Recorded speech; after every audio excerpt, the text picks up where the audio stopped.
Yo, what? My bad, hold up.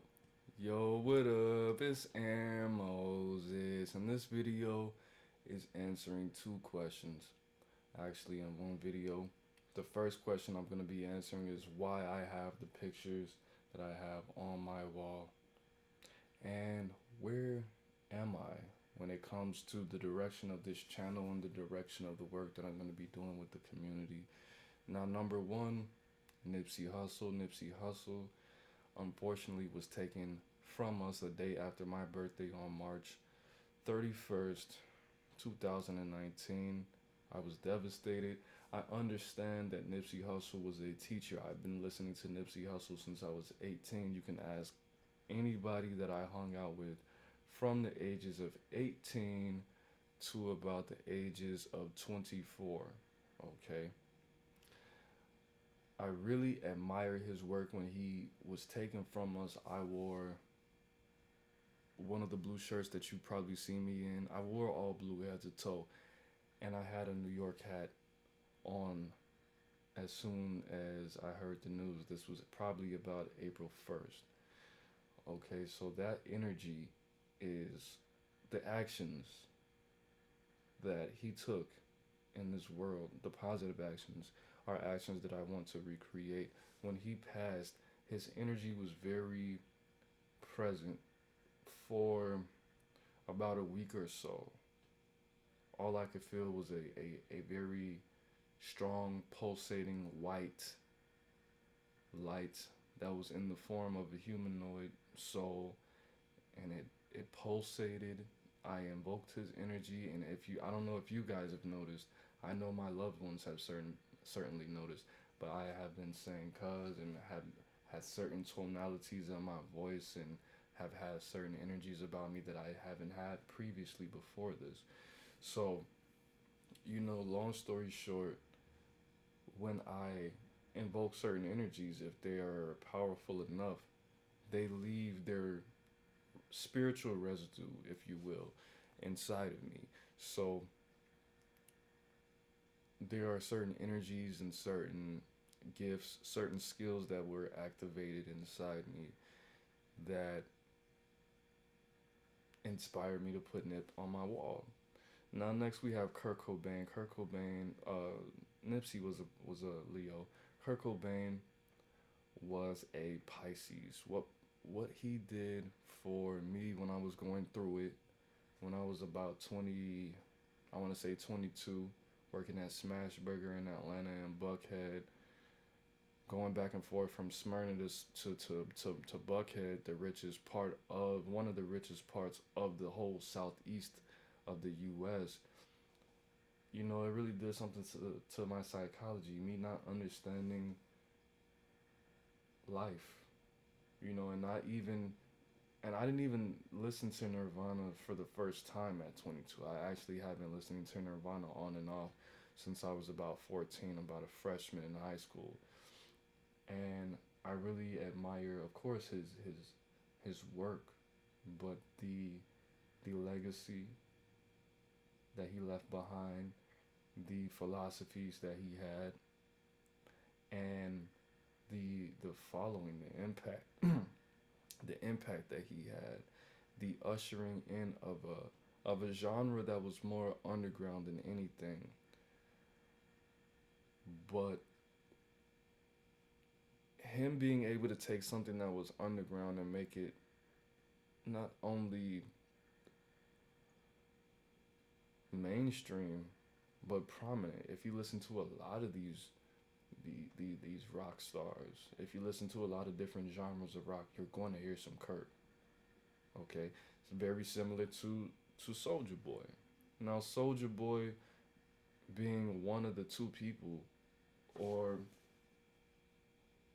one, two, three, four people that's alive on this wall, including that 3 6 Mafia album cover. He changed the game in a lot of ways. I'm not going to give you his whole resume, but he popularized live streaming. He popularized, pretty much having fun in music and not talking about violence and not talking about selling drugs. He popularized in hip hop, pretty much just having fun at that time. At the time, what was really big was gangster music, 50 Cent, or just overall violent music. Eminem was on the rise. He outsold, well, I don't want to say he outsold Eminem, but he had a bigger spotlight than Eminem at the time, and 50 Cent. And he was only 16. He popularized ringtones.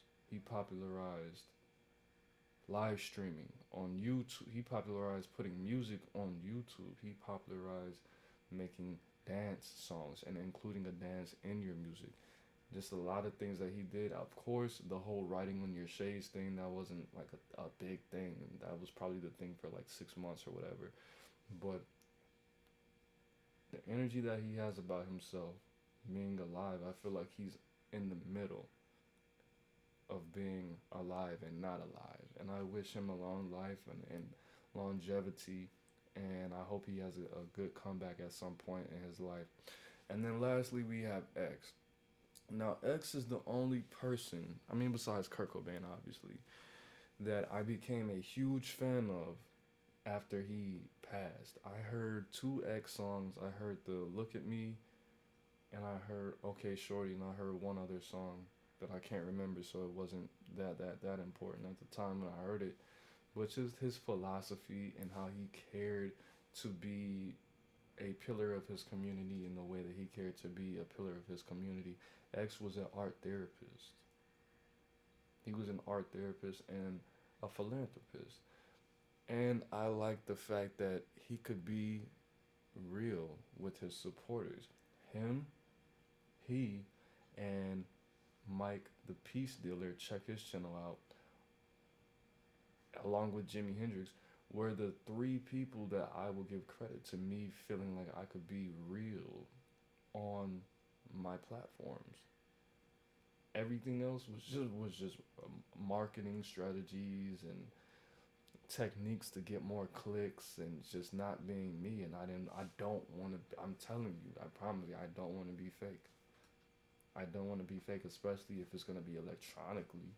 If I'm going to pay for this Wi-Fi and pay for all these gadgets and gizmos and smartphones and all this technology that's low-key giving me cancer a little bit more every day, I don't want to use these these investments to be somebody that I don't want to be. And at the end of the day, being splitting my personalities, for me to say, hey, look, guys, I do have these problems. I am bipolar. I do have issues in my relationship. I'm not the best father. I don't make the best music. I don't make the best videos. But what I do is I put my heart and my soul in this.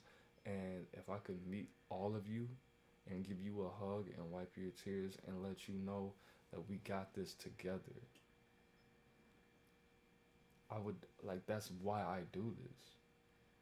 And I didn't understand that. I mean, I understood that, yes, having that interpersonal relationship and having, specific types of interactions, yes, that's going to get you there, but do it from an authentic point. When I was doing, like I said before, when I was preventing people from killing themselves, I took it as what it was. I didn't understand that people appreciated me saying their names in songs. Some of my fans or some of my supporters appreciated me saying their names in songs and answering their questions and shouting them out and checking up on them here and there. Not, I don't talk to all you guys every single day, but at the same time, knowing that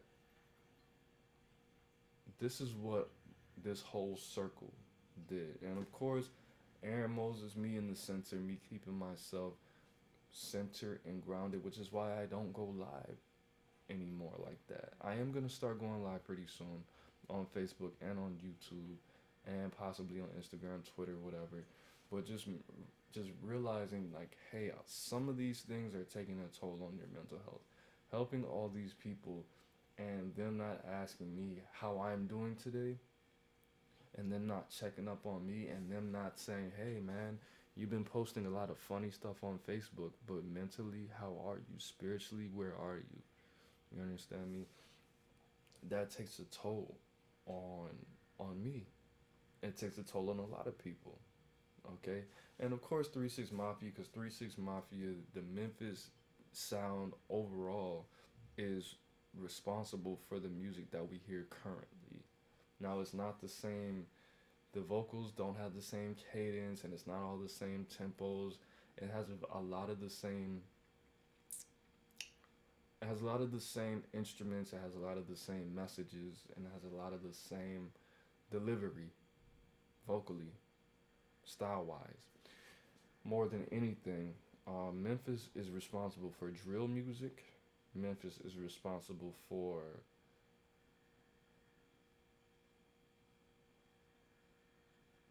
crunk music, which is in turn drill music. If you turn it around and flip it and mix it how you, but everything else, all of that fast stuff, the Migos flow is not the Migos flow. It's 3 6 Mafia flow. It comes from Lord Infamous, which he got it from a combination of listening to. I mean, I haven't talked to him personally, but if you look at it, look at the reggae that was out at the time, and look at the instruments that were incorporated from reggae. Look at the instruments that were incorporated from, specific different genres. I'm not gonna go into that specifically, but one might be, Mexican music. One might be reggaeton. I don't know if reggaeton was a thing back then, in the late '80s, early '90s. He said they got. He said that Brother Lin Chung from the West Coast, from the Bay, was one of his favorite rappers. And look at what he was doing. Just just paying attention to specific elements, and how DJ Paul did his thing for the culture. Juicy J is still a part of the masses, about to get into politics, about to take over a large corporation. Gangsta Boo is still putting out music. Crunchy Black, I'm sure he's still putting out music. And then, of course, Coop and Lord Infamous, we lost. But just that sound overall, and I have the money, because I don't want to be poor and I don't want to be lonely. I don't want to live like this for the rest of my life. And there's nothing wrong with that. I don't want to have a job. I don't want to have to wake up, and I want to work for me, and I want to determine the exact amount of money that I have, whether I'm going to make 6 figures this year or I'm going to make 7 figures this year. I want that to be up to me. I want to be able to have these schedules. One of the benefits of not having the job that I had for a very long time is that now I get to dream, because I couldn't reach REM going to sleep at a specific time because my body was not relaxed. I was either oversleeping, undersleeping, or not going to sleep at the time that I needed to go to sleep. I was not, I mean, just to give you a little bit of spiritual knowledge, depending on who you are and what you are in this world, the best sleep that you can have is not determined by your actual schedule. If you go to sleep, let's say me, I was going to sleep at 10 o'clock, waking up at 4 o'clock, leaving out the house at 5:20.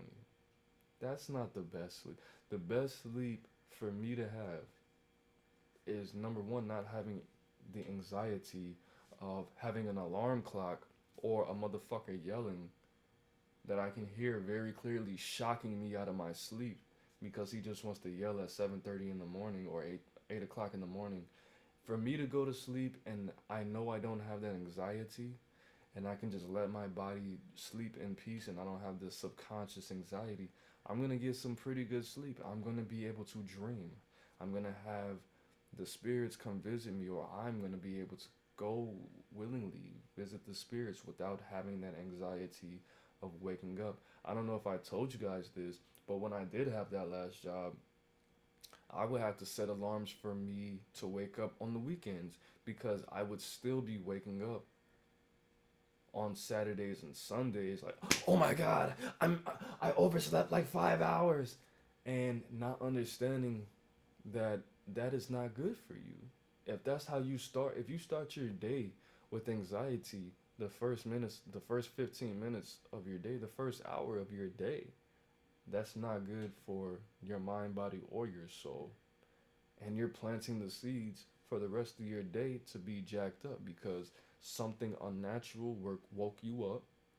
you weren't allowed to get the amount of sleep that your body requires to be able to reach REM, or you're just so used to sleeping a specific amount that you just sleep that specific amount and even more because you're tired from what you were doing, or you have some kind of outside energies disturbing your sleep, and you planned on sleeping until 9 o'clock, but somebody's yelling at 7:30, 8 o'clock, when you planned on waking up at 10, but they disturbed your sleep about 2.5, 3 hours. So now your body and your day has all these negative seeds in it. So the last symbol that I want to explain is the Baba Legba. I call him Baba Legba. When I googled it, when I did my research, it was Papa Legba. I'm just inclined to call him Baba Legba, but that is his Vevi Vive. I don't know how it's pronounced. I've never spoken to anyone on the actual pronunciation of it. But you do the research on him and why I may have his symbol above, all the other symbols. But in short, he is the gatekeeper. He is, if you want to say that he is something like Aang the Avatar, the last airbender. He's the gatekeeper. If you do voodoo rituals or hoodoo rituals, how it was explained to me is that you're supposed to give libations and acknowledge him before you work with any other gods or goddesses or uh, allow the spirits, and then make sure you close by acknowledging him again. That is my energy. I haven't done too much research. Again, that's not. And going into this next segment, that's not my thing. I'm not young Pharaoh. I don't sit down for hours and hours every night to research all these things. I speak off my experience.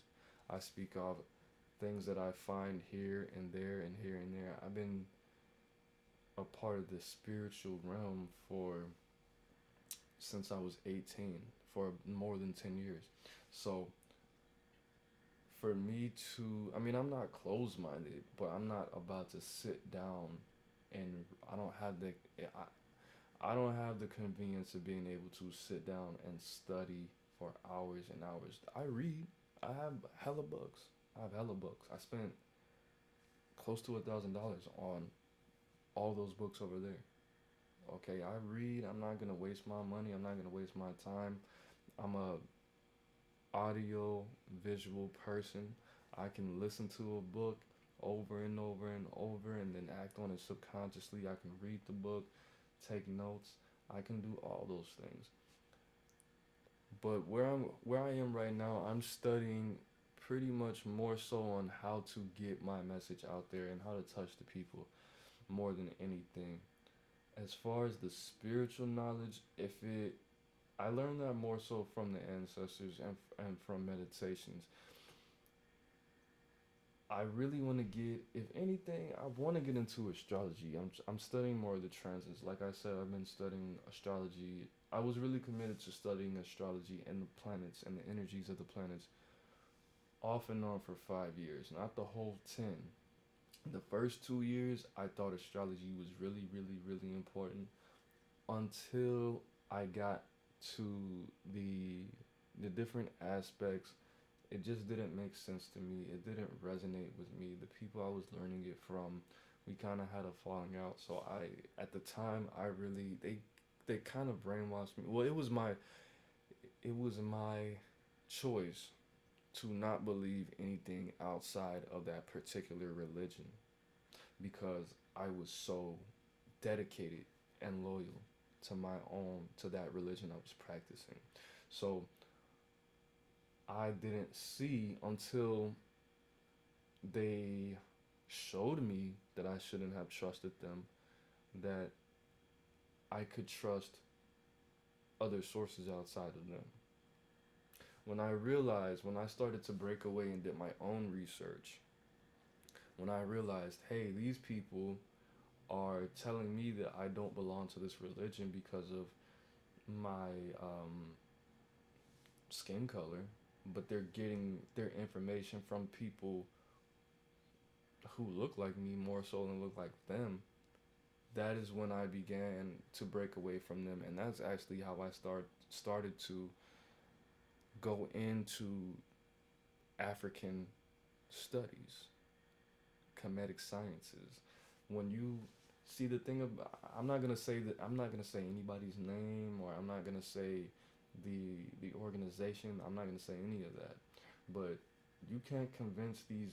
You can't convince my people. You can't convince black people that being black is inferior to being Caucasian if everything that you're doing predominantly is of India and Africa.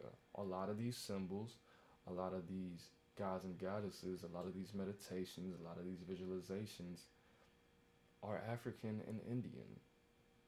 Okay? And the fact that my guide, my guardian, asked me not to call her this Caucasian name, she asked me to call her a different name that was of Africa. And I had no idea because I wasn't taught that. I had no idea that these were the same deities. I thought she just wanted me to call her that because she was a weirdo.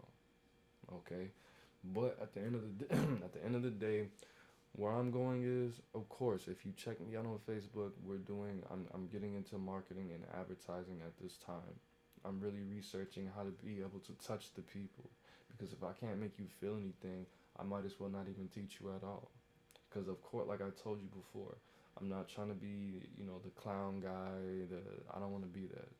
I need to be taken as seriously as everybody takes everybody else.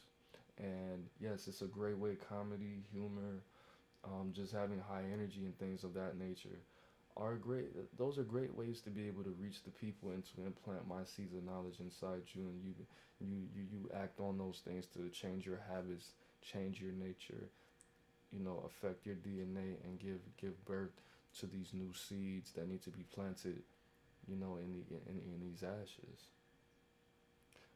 But there needs to be more of a balance, and there needs to be less effort, because when I used to do the readings back then when I was going live, it took a lot of energy. When I went live, sometimes I would put out so much energy, I couldn't go live for 2, 3, 4, 5 days, and I don't want that. I need to be able to go live every day if that is my choice. If I was like, all right, it's March, I want to get these donations up because we know in March I give all the proceeds to the homeless, and I go back to the homeless shelter. We already know I do that. But if I can't go live every day, then it's useless because me going live once a week is not going to reach the people.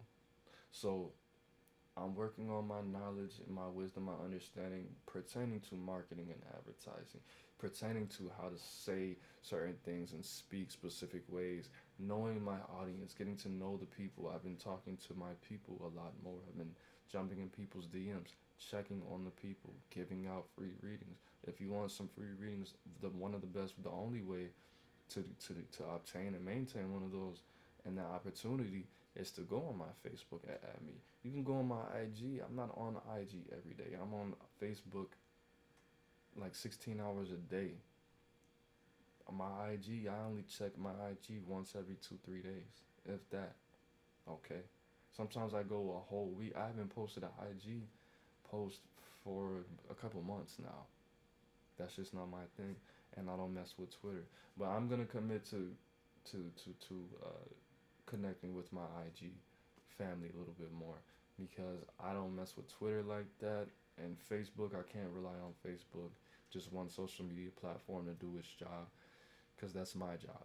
So in short, what I'm doing is I'm studying the art of advertisement, the art of communication, more so than anything, and I'm connecting with the other side, making sure to keep myself humble. They're teaching me, I'm taking my notes, I'm writing certain things down, I'm doing certain rituals, making sure that I can get myself right for you guys, because it's not all about me, man. That money is not gonna help if I don't have, people to share it with, people to share this luxury with, these new energies, this new freedom None of that matters if you guys aren't happy. If I don't feel like I'm serving you guys properly, if I feel like I'm not giving back to the people, I'm not going to be right. And that's just how it is, put simply. So that's what's going on. That's why I have the symbolism that I have. I'm still, like you guys have seen, I still haven't braided my hair back. I just had an interview today. It was weird, bro. It was weird. If I don't get that job, I'm okay with that. As long as these taxes come through, I'm about to take a class and get a trade. It's not gonna take that long. Then we're gonna get it cracking. Get it real cracking, bro. Get it cracking, cracking. So that's it, guys. It's Aaron Moses. Life is always gonna be in the breath, man. I'm the bang, you the bang, and guess what we are? We the bang together, man. Alright, peace.